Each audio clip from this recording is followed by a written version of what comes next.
ओंकार शनिवार रविवार नसतो इथे. आपल्या गावाकडे कसं माहोल बनतं. Guys this is day 3. आमच्या घरी पण एक मांजरनी पिल्ले दिले. म्हणजे हे guys welcome back to new vlog. तर आजचा व्लॉग स्पेशल आहे थोडा. आज आमच्याकडे काहीतरी आलेलं आहे. तुम्ही बघू शकता आम्ही अंघोळ केली. आम्ही आता उठलोय. आता वाजले सकाळचे 9 आणि आता बघू तुम्हाला अनबॉक्सिंग दाखवतो. बघा पाहिजे पॅकिंग किती भारी आहे. ये थांबा थांबा थांबा तसं थांबा थांबा पहिले ये करायच्या पहिले गोष्ट पाहून घ्या तुम्ही. खोल एअर फ्रायर आमच्या रूमवर न्यू एअर फ्रायर आलाय आता. हे टाळे वाजले.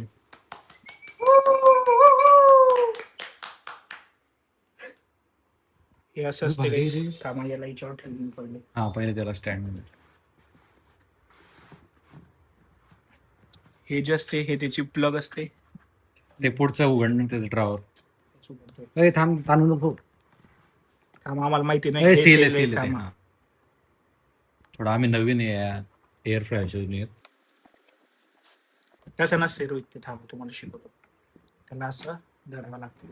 निघाला. हे बघा काही इथ्यात आता आम्ही भज्या ठेवू. काय काय ठेवू शकतो रे आपण इथं? ही ग्रिल असते ही पण निघते. नाही वाटतं. हो निघते ही. याच्या खालूनच क्लीन होते कारण की हे बघा हो. एअर फ्रायरची ग्रिल असते. इथं काहीतरी मस्त डिझाईन आहे. आणि इथं लिहिलेलं आहे सर्व की कशावरती काय काय क्लिक कसं होते बघा. हे बघा इथे टच वाला आहे काय? नाही इथं असते आणि हे फिरवावं लागते. सो 200°C वरती मच्छी फिश बनवायची बनते 160 वर. हे काय आईस्क्रीम आहे. आईस्क्रीम आहे केक आहे तो, काय? बेक आहे. केक आहे. हा त्यानंतर असं बऱ्याचशा गोष्टी तुम्ही पाहून घ्या. इथे लेग पीस आहे 180 डिग्रीवर. आणि इथं गरम इथं आपण हात पण शेकू शकतो. इथं कॉईल आहे इथं. कॉईल रे इथं.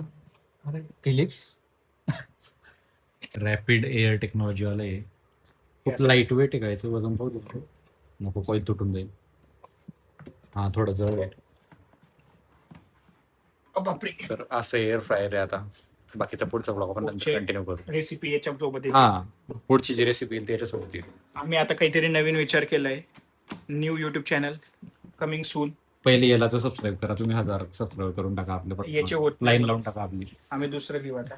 आपल्या गावाकडे कसं माहोल बनतं इंडिपेंडन्स डेचं. तर इथे बनत नव्हतं म्हणून आम्ही मोबाईलमध्ये गाणं लागले इंडिपेंडन्स डेचे. बॉक्समध्ये असं मस्त स्पीकर सारखा वगैरे. गायचा मी आता कढी कचोरी खायला आले इकडे. तिथे कढी समोसा आहे. राजस्थानला होता आणि तिथे कढी कचोरी फेमस होती. तर ते कढी कचोरी खायचं होतं. आता इथे आम्हाला पुण्यात पहिल्यांदा भेटला. असं काही इग्नोर करा. आंघोळ बाकी आहे. खाऊन घरी गेल्यावर आंघोळ करतो.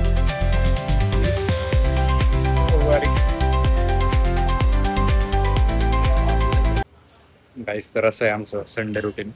आता आम्ही वडापाव खायला लागलो. आता हे खाल्ला समोसा वगैरे. आता वडापावचा प्लॅन आहे.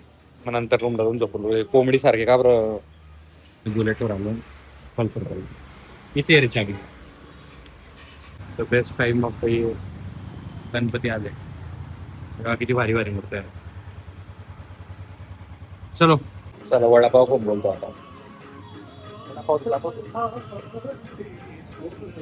काही नाही पाहता कोणी घेत एवढे फक्त खायला पाहिजे. आता की मी काल रात्री जेवलो नव्हतो. हा काल जेवण बाकी बाहेर पाऊस चालू झाला. व्यंकटेश वस्तू झालो तिथं जेवण आहे. गाईज मी आता पार्किंग मध्ये आलो. म्हटलं काहीतरी खायला जाऊ. पण बघा मला काय दिसलं. हे बघा पक्षी हालत नाही आहे बिलकुल. हे काय होतंय प्राण्यांसोबत आजकाल काय माहिती. आमच्या घरी पण तिथे मांजरीचे पिल्ले पण मांजर नाही. हा पक्षी हालत नाही आहे.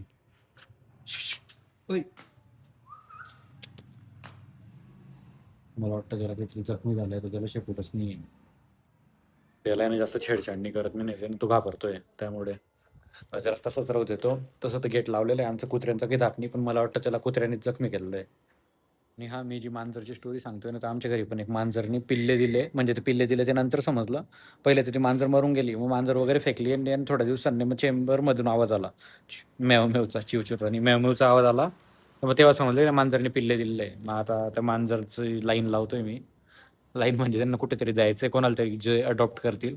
कारण ते तोंड पण उघडतात आणि दूध प्यायला. त्यांना मम्मी पप्पांनी ना चमच्याने दूध पाजायचा ट्राय केलं त्या मांजरच्या पिल्लूंना. पण ते पिता नाही. मग त्यामुळे मी विचार करतोय की कोणाला तरी देऊ.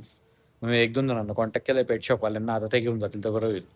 3-4च दिवसाचे ते पण. आणि इथे पक्षीचं पण असंच झालं बघा आता. Guys this is day 3. एकदम पाऊस पडतोय. मी पॉन्चो घातला आहे. ओमकारसाठी छत्री, अभिषेकसाठी पण छत्री. व्यंकटेश कुठे गायब झाला? अच्छा व्यंकटेश. ओमकार दाखव. ओमकार दाखवा. गेस्ट आलेले आपल्या Guys, मध्ये. आपलं आज ओमकार शनिवार रविवार नसतो इथे. छत्री छत्री हा छत्री. फ्लोरल छत्री. तर आमच्याकडे एक छत्रीची कमी होती म्हणून आम्ही असं पंचू बिंचू घातलाय. पॉन्चो, हा लेडीज पॉन्चो असं थोडी लेडीज काही अब ब्लँकेट वरून आम्ही घेतलं. ब्लिंकिटवर मागवलाय हा. चला आता आम्ही खायला चाललोय. ती गाडी दिसते काही. एवढा पाऊस पडतोय. तर आता संध्याकाळ झाली आहे आणि माझे केस इतके वाढून गेले. जनरली मी इथे कटिंग करत नाही, मी घरीच करतो. कारण मुलं रिलेट करू शकतं की आपलं एकच लॉयल बार्बर असतो. पण मग तरी आता केस जास्त वाढले तर मी विचार करतो की इथेच कटिंग करून घेतो. आणि स्पेशली आणि दुसरी गोष्ट अशी आहे की तो जो कटिंगवाला आहे ना, तो मी गेला की नेहमी म्हणजे मी कटिंग नाही करत त्याच्यासोबत व्यंकटेश वगैरे सोबत जातो फक्त बसायला तिथे. तो म्हणतो तू मला व्लॉगमध्ये घेत नाही त्यामुळे मग व्लॉग चालू केला मी त्याच्यासाठी. ऑलराईट गाईज, तर आता मी कटिंग वगैरे करून आलो. ज्याच्यासाठी मी म्हणजे ज्या मुलाला मी व्लॉगमध्ये दाखवणार होतो तिथे बिझी होता त्यामुळे मी काही दाखवलं नाही. पण आता हेअर कट झालेला आहे. सांगा छोटे केस चांगले वाटतं का मोठे? तसं तर 2 हप्त्यात परत वाढून जातील पण मग ते खूपच मला इरिटेट करतो त्यामुळे मी कटिंग करून घेतली. तर चला आजचा ब्लॉग आपण इथेच एंड करू. मी म्हटलं आंघोळ करूनच व्यवस्थित दिसेल व्हिडिओमध्ये. तर भेटू पुढच्या ब्लॉगमध्ये. लाईक नसेल लाईक करा, सबस्क्राईब नसेल केलं तर सबस्क्राईब करा आणि कमेंट करून सांगा मला नक्की. Bye bye.